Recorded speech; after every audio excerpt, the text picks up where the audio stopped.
Kajang Semeng, apa kabar saudara? Berita Bali kini hadir menjumpai Anda bersama saya Bavani Nafaratri. Serangkaian berita aktual seputar Bali telah kami siapkan untuk Anda. Berikut 3 berita utama untuk hari ini.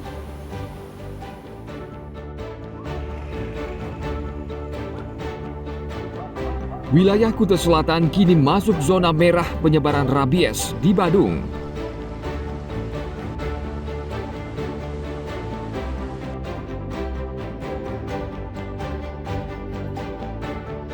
Pemerintah Kabupaten Karangasem hingga saat ini belum mencabut status kejadian luar biasa atau KLB campak di 2 desa.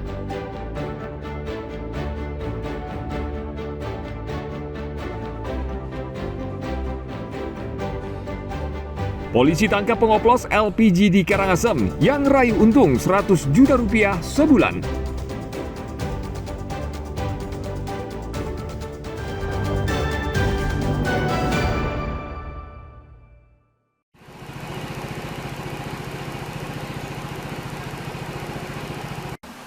Kuta Selatan kini masuk zona merah penyebaran rabies di Badung. Dinas Peternakan Badung mencatat tahun 2024 ada 41 kasus gigitan anjing yang positif rabies. Di tahun 2025 hingga saat ini, sudah ada 37 kasus dan kemungkinan akan bertambah. Menurut pelaksana tugas Kepala Bidang Kesehatan Hewan Dinas Peternakan Badung, Ana Agung Isri Brahmi Witari, kebiasaan warga melepas liarkan anjing piaraan menjadi salah satu penyebab tingginya kasus rabies di Kuta Selatan. Ia juga mengimbau warga agar rutin memvaksin hewan piaraan termasuk anjing agar tidak terjangkit virus rabies.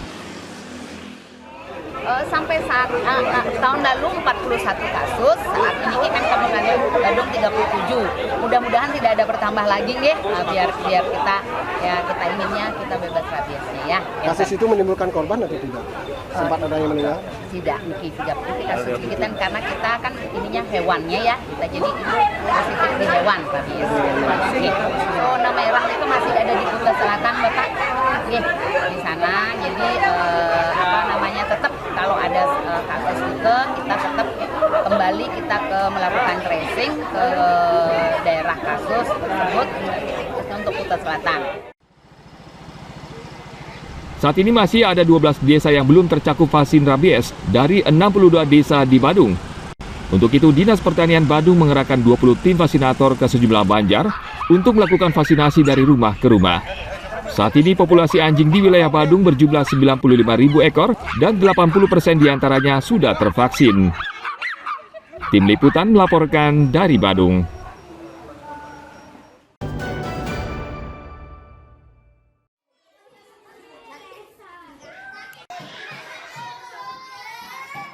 Pemerintah Kabupaten Karangasem hingga saat ini belum mencabut status kejadian luar biasa atau KLB campak di 2 desa di Karangasem, yakni Desa Bungaya Kangin di Kecamatan Bebandem dan Kelurahan Subagan, Kecamatan Karangasem.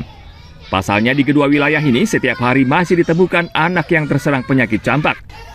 Dinas Kesehatan saat ini mengerahkan tim untuk mengenjot vaksinasi campak ke sekolah-sekolah.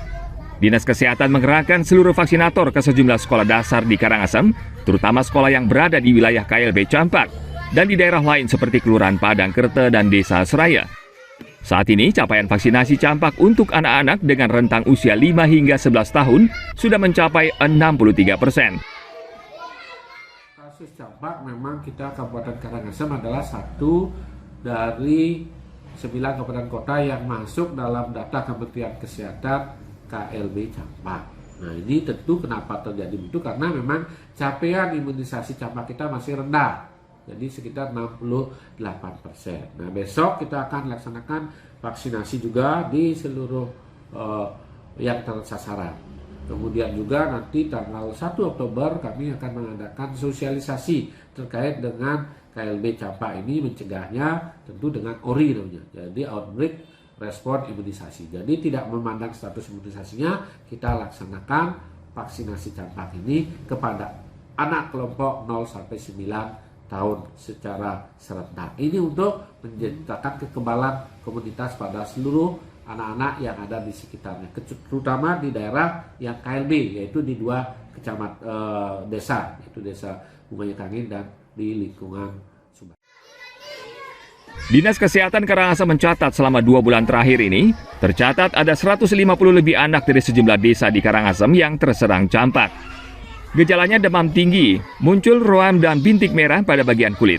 Sementara sebaran kasus campak ini antara lain di Banjar Dinas Kecicang Islam, Desa Bungaya Kangin, lingkungan Kertasari, Padangkerta, dan beberapa desa di Kecamatan Abang dan di Desa Seraya, Kecamatan Karangasem. Tim Liputan melaporkan dari Karangasem.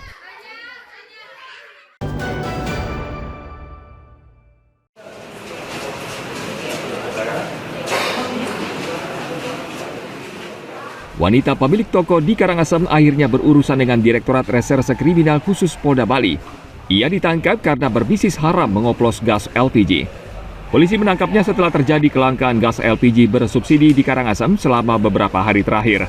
Tersangka mengaku mengoplos gas LPG bersubsidi ke tabung gas LPG non-subsidi.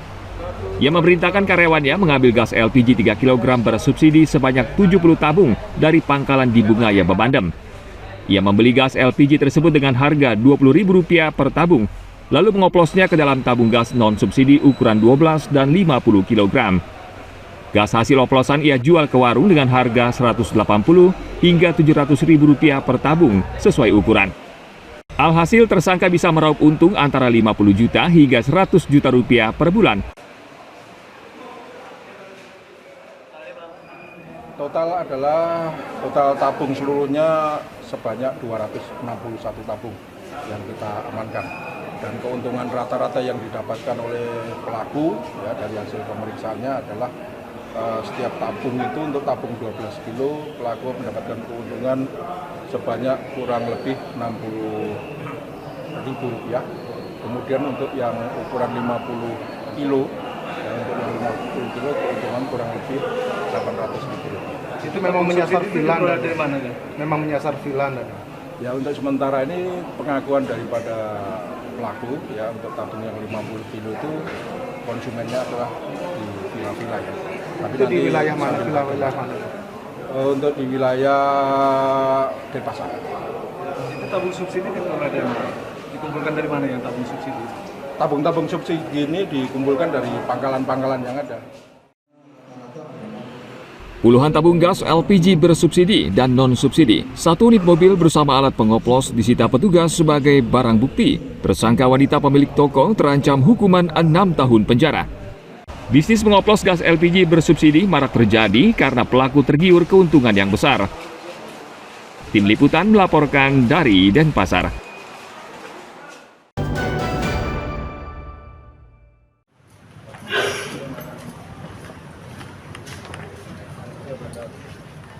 Sidang kasus narkoba di Pengadilan Negeri Denpasar yang menyeret seorang warga negara Australia berlanjut. Nelson Philip James membantah memiliki narkoba jenis kokain dan MDMA yang diamankan petugas kepolisian Polres Badung. Saat pemeriksaan terdakwa, Nelson mengatakan narkoba tersebut milik pacarnya. Nelson kedapatan menyimpan 1 plastik klip berisi kokain seberat hampir 1 gram dan serbuk putih seberat setengah gram jenis MDMA. Henderson, how do you feel the trial is postponed today? Awesome. You feel upset? What? No, I'm not upset at all. So anything else you want to say? Watch the video. What you mean to watch video? Video where it's been clearly put in my pocket. Watch it.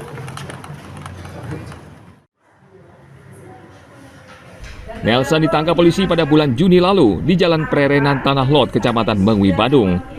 Saat itu terdakwa sedang mengendarai sepeda motor, namun sial ia melanggar lalu lintas. Ketika pemeriksaan, polisi menemukan kokain dan narkotika jenis MDMA. Saat itu Nelson berboncengan dengan kekasihnya. Akibat perbuatannya, Nelson terancam pidana dengan ancaman maksimal 12 tahun penjara. Tim Liputan melaporkan dari Badung.